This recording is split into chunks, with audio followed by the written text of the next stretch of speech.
talk, especially on the East Coast. The nasty one, Nestor Aparicio, to talk some Ravens and Lions with me. What's up, Nestor? Man, I've waited 25 years to get this sort of love in Detroit, legend status and all that. I mean, it is nice after 25 years. You want to put the L word, but at least wait till I'm 50. I mean, I'm 47, but it is nice to hear that from you, especially a guy who's got as many teams to cover as you guys do out in Detroit, man. We only get a couple teams here. It's hard to be legendary when you have a bad baseball team. Well, I don't know about a bad pitching staff, maybe. Well, we've had bad baseball here for a lot of years. I mean, I probably should say this year things have gotten a little bit hairy and a little bit dicey with Tillman and O'Day right now, and I think everyone's nervous. This was a year where there wasn't a lot of promise for the Orioles, but they're certainly in it. They're going to have to deal with your Tigers. They're going to deal with the Royals. I think the Mariners and the Astros are going to have to say something about it. And, of course, they're fighting with the Blue Jays and the Red Sox straight to the finish. So, and then we got fake football, too, which I know you know something about. Well, Nestor, that's where I want to go with this because the Lions, certainly the third preseason game is the dress rehearsal. This is as close to a regular season game as you can get, I guess. And for Matthew Stafford and the Lions offense going up against the Baltimore defense. But a lot of people are probably wondering what the Ravens are. A couple of years ago, fantastic. Last year, bad. What are we going to see? Well, last year was really marred by the injuries. They lost Suggs right away. Then Smith went down. Then Flacco went down. The secondary wasn't very good to begin with. And they had trouble running the ball once Justin Forsett got injured as well. The success they had 2 years ago, a large part of it was the offensive line was phenomenal, and they ran the ball well behind Justin Forsett. That helped Flacco. It helped a rather pedestrian wide receiving crew. They drafted Perryman last year. They've been trying to get him on the field. And I know you know all about his pop as well out there in Detroit.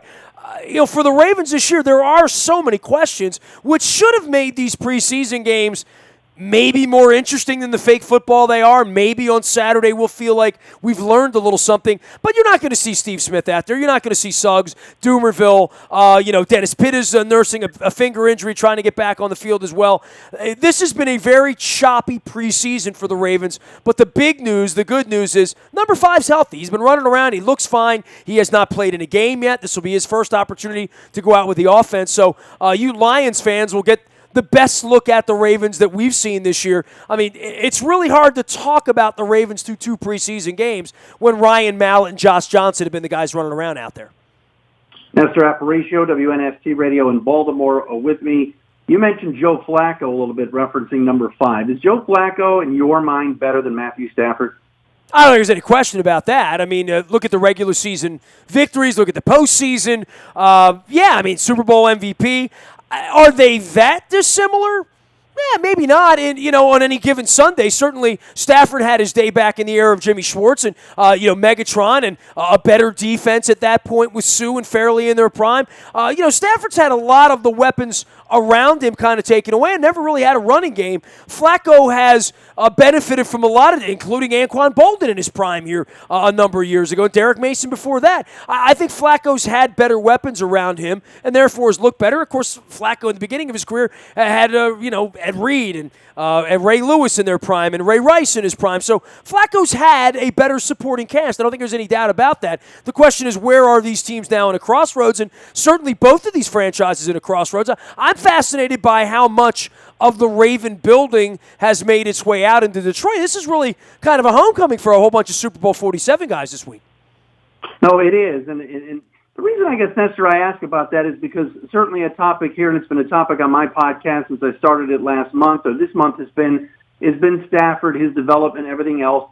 There are Stafford fans in Detroit that absolutely love him and think he's great and doesn't have, like you said, the supporting cast that Joe Flacco has ever had. And many fans believe here that are Stafford fans especially that if he's ever had a supporting cast like a Flacco, he would be Joe Flacco and he would wear a ring and he would be in a few Pro Bowls and everything else. And Stafford's been to one. So that's why I asked because, we're entering year 8 of Stafford. And for the other side, they're saying he's just not a winner and he doesn't do enough to make guys better.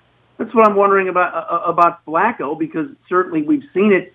He's had help, but yet there have been other times, too, especially in the playoffs, where he's made big, big throws, hasn't he? Well, yeah. I mean, back shoulder to Bolden to win a Super Bowl. Let's start with that. But, as far as Stafford and the players around him and what's happened there, the offensive line, I mean, when you're getting sacked 89 times in a couple of seasons, when you don't have time, when you only have one weapon and he's being double-teamed, and the running game, I mean, name their best running back. I mean, maybe best, maybe at one point Reggie Bush, but certainly if you think running backs in Detroit, you say they haven't had one since Barry Sanders. So I do think that part of that is who's drafting, who's coaching, who's healthy, who's staying in there. I mean, I remember when Schwartz was all hot and bothered about drafting that big tight end in Brandon Pettigrew, believing he was going to be a Hall of Fame tight end at one point as well. I mean, I look at that team now and say there's been huge turnover there. For the Ravens, there's also been huge turnover on the offensive side, but a lot of that has been the O-line that is getting, we think, better with the drafting of Ronnie Stanley, and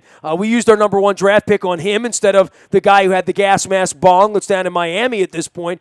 But the offensive line, protecting Flacco, protecting his bad knee, we haven't seen any of that yet. We haven't seen Flacco on the field yet. I will say this. Flacco was maligned early in his career as being not a rah-rah guy, not a fiery guy. I don't think anybody confuses the Philadelphia guy now with being a demure or meek. Have you seen him wired up on the sidelines? He's got a lot of Philly in him. He's got a lot of fighter in him. And coming back from this injury, all eyes are on him right now to see if he can come back and be that quarterback, because the one thing he's never done is led them to the Super Bowl without Ray Lewis, without Matt Burke, without Anquan Bolden, without Ed Reed, without Ray Rice, because all of those guys are gone now. Locked on Lions, a special edition here with Nasty Nestor from Baltimore, talking Lions and Ravens, who, of course, will duel on Saturday night. You mentioned Anquan Bolden.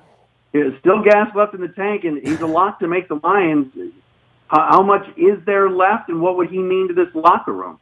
Well, Steve Smith is our version of that coming back, right? And, he came over here a couple of years ago to win. He had a double Achilles. He's back out there running around to win. It's not about money for Steve Smith. And I would think for Anquan Bolden, I don't think he signed to Detroit thinking, well, how do we get to 6 wins? I don't think that would be his MO there at all. And I know they brought Marvin Jones over as well, which we're very appreciative that he's now out of our division in Cincinnati as well.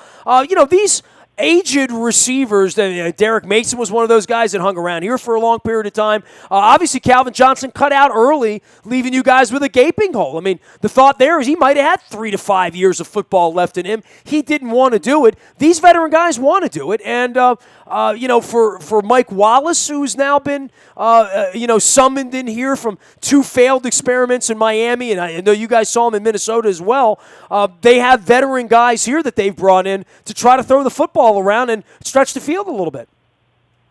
What is it like to be in a city? And of course, you won a Super Bowl, and Lion fans are just starving for a playoff win. But Nestor, what's it like to have that stability at the top, where you've got Ozzie Newsome running the show and has run it for many, many years, even dating back to the Uncle Artie days? And that's another story for another day. My thoughts on Art Modell being a Clevelander. But Ozzie's done a whale of a job, and then John Harbaugh. For Lions fans, we're waiting to see, because I don't think many feel Jim Caldwell is going to be back next year, but the Bob Quinn and then whomever era. What's it like to have that in Baltimore? Well, we know who's responsible, right? I mean, we always know where the draft picks are coming from, where, like, in Cleveland, they wind up with a knucklehead, drunk drug addict as a quarterback, and no one on the football side ever checked off on him, right? I mean, the owner just came in and said, we want Johnny Manziel. That crap doesn't happen around here, and Ozzie has had good drafts. Ozzie's had bad drafts. Ozzie has had more bad drafts than good drafts lately, which is how you get to 5-11. And then on top of that, when you have Suggs and Smith and Flacco and these guys that are at least in the Hall of Very Good and Pro Bowl caliber guys go down, you wonder, well, who's next man up? And I mean, I'll give you a list of names here, and you're going to say, who? Matt Elam, Arthur Brown, Brashad Perryman, Sergio Kindle. These are all names of drafted guys. Terrence Brooks. All of these guys were drafted, high draft picks that have not made an impact on the field. And at some point, that has to happen, and that buck does stop with Ozzie. It does stop on his desk, and he has been criticized. And the team was 5-11, and so was John Harbaugh 5-11. So was Joe Flacco. They weren't very good when he played last year. So if this thing were to get wrong quickly here, you would be, for the first time ever really, talking about upheaval here. We didn't talk about firing Brian Billick. He just got fired. I mean, matter of fact, he had 4 years left on his deal, and the team was 13-3 the year before. So we didn't sit around here holding a vigil the way we have for many Oriole general managers and managers that have come and gone through this. I mean, Bisciotti has been a pretty loyal guy. Ozzie's been around. There's never been any conjecture that he or Eric DeCosta would ever be in trouble, but they haven't put back-to-back 5-11s up. So that would be a big problem this year if they don't bounce back and be 4-4 at the turn or 5-3. If they're 2-6 or 3-6 and playing that way, the way they did last year, we would have some problems here come November and December. I don't anticipate that. I think the schedule's easier this year. I would always give Ozzie Newsome the benefit of the doubt, as I would John Harbaugh, as I will Joe Flacco and Steve Smith and Terrell Suggs and all of these guys that have done this for a very, very long time, and they're out there running around right now. But this would be the year, if things were to go wrong and they're a woefully not a playoff team, the questions then would come to Ozzie Newsome's desk. I don't think there's any doubt about that. Nestor Aparicio with me, WNST in Baltimore. Final thing for me, I talked earlier today on the podcast about Dwayne Washington. You're probably like, who? 7th-round pick for the Lions, a running back that has a lot of speed. You mentioned before, and you're dead on about it, who's run the football in this town successfully since number 20 hung him up. The Lions and Jim Bob Cooter said today, the offensive coordinator, that Washington's going to get some carries, and they're going to hand him the football and see what he can do against the 1s and 2s. How good is the Baltimore 1s and 2s run defense? Well, it probably depends on who's on the field, right? I mean, we haven't seen Dumerville on the field yet. We have not seen Suggs on the field yet. So if you're asking about run defense, it all fell apart when Suggs was hurt in the first series of the season last year. Matter of fact, it went even to Steve Bisciotti, the owner, who sits with the media, every year in January, win or lose, unlike the coward that runs the baseball team here, and he answers the questions. And he went into great length about the loss of Suggs and what that did to the deterioration of run stopping for this team last year, and Dumerville being a 3-down player instead of a 2-down player, and playing a run instead of playing the pass. Zach Orr, C.J. Mosley stepping up this year. They've drafted Zadarius Smith in the draft last year to chase the quarterback. They have other guys that, including a kid named Bronson Kafusi that they lost during training camp to an injury, a kid named Brett Urban, who's coming back, who hasn't been able to get on the field, Capron Lewis Moore, another guy, a draft pick that hasn't really got on the field. So you're going to see a huge rotation of run stop here from the Ravens in the first half, but I don't think you're going to see a whole lot of Suggs in Dumerville, and those are the guys that kind of the Ravens are counting on 2 weeks from now to be the real guys against the Bills. Nestor, great catching up, man, and have fun Saturday. Great being on your podcast. I appreciate you coming on WNST, and I'm glad things are working out all right for you out there, Matt. Great having you on, man. All right. Thanks, man. You got it, buddy. Dude, that was awesome. Unbelievably good. Thanks, man. I appreciate the time, and if I can